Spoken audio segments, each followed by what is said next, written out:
ये कहानी मध्य प्रदेश के ग्वालियर शहर के एक बेहद मशहूर बोर्डिंग स्कूल विद्या निकेतन की है। उस स्कूल का डिसिप्लिन और पढ़ाई जितनी फेमस थी, उतनी ही फेमस थी उस स्कूल हॉस्टल की भूतिया स्टोरीज। एक रात 12th क्लास के 4 दोस्त मिलकर वहीं भूतिया बातें डिस्कस कर रहे थे, जब उनमें से एक लड़का सूरज कहने लगा कि उसके पास एक ऐसा गेम है जिसकी हेल्प से वो ये पता लगा सकते हैं कि हॉस्टल की सब फेमस बातें सच भी हैं या नहीं।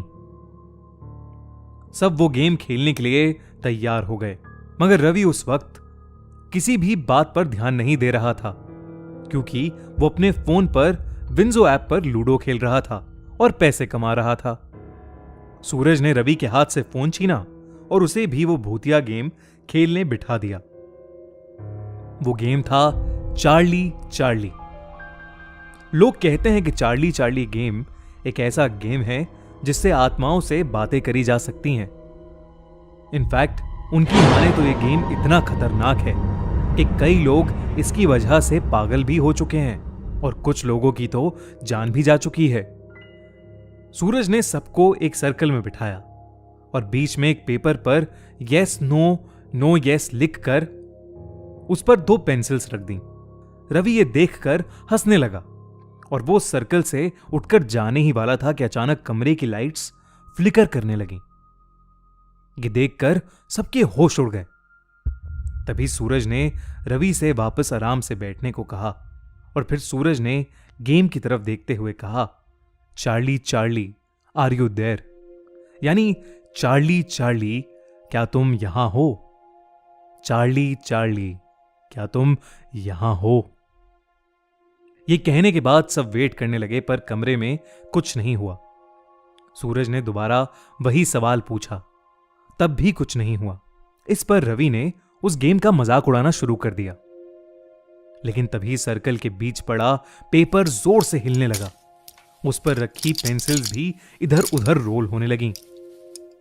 सूरज ने फिर से वही सवाल पूछा, चार्ली चार्ली क्या तुम यहां हो? और तभी पेंसिल घूमकर यस पर पॉइंट करने लगी। सब हैरान होकर एक दूसरे को देखने लगे। इसके बाद एक एक करके सब चार्ली से कुछ ना कुछ क्वेश्चंस पूछने लगे, जिससे वो कंफर्म कर सकें कि सच में चार्ली की आत्मा वहां वाकई थी या नहीं। किसी ने पूछा, चार्ली क्या तुमने आज तक किसी को डराया है? तो किसी ने पूछा, चार्ली क्या कभी तुमने किसी की जान ली है? पेंसिल घूमती रही, कभी यस पर तो कभी नो पर। रवि उस सर्कल में बैठे बैठे भी सबका और चार्ली चार्ली गेम का मजाक उड़ाता रहा। उसे अब भी लग रहा था कि सूरज सबके साथ कोई मजाक कर रहा है। सबकी बारी हो चुकी थी और सूरज ने रवि को चार्ली से सवाल पूछने के लिए कहा। रवि ने मजाक में पूछा, चार्ली क्या तुम बेवकूफ और पागल हो? इस पर पेंसिल नहीं हिली और रवि को विश्वास हो गया कि चार्ली चार्ली गेम बकवास है और वो सर्कल से उठ गया। लेकिन जैसे ही वो वहां से उठा, उसी वक्त पेंसिल घूमकर यस पर पॉइंट करने लगी और फिर जोर जोर से हिलने लगी। कमरे की लाइट्स अब और जोर से फ्लिकर कर रही थीं। सब डर के मारे अपनी जगह पर जम से गए थे। तभी अचानक से लाइट चली गई और पूरे कमरे में अंधेरा हो गया। उस अंधेरे में उन दोनों लड़कों को बस 2 चमकती लाल आंखें दिख रही थीं, जिसे देखकर वो बुरी तरह डर गए थे।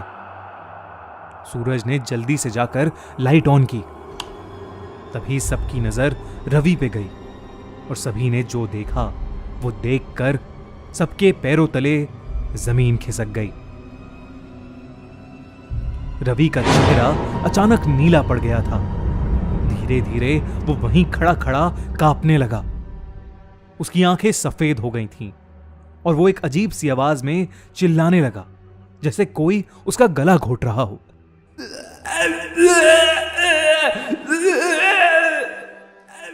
रवि की चीख सुनते ही वार्डन उनके कमरे में आ गया और तभी रवि बेहोश होकर जमीन पर गिर गया। हॉस्टल का स्टाफ जल्दी से रवि को लेकर हॉस्पिटल पहुंचा, पर डॉक्टर समझ ही नहीं पा रहा था कि रवि ऐसे अचानक बेहोश कैसे हो गया।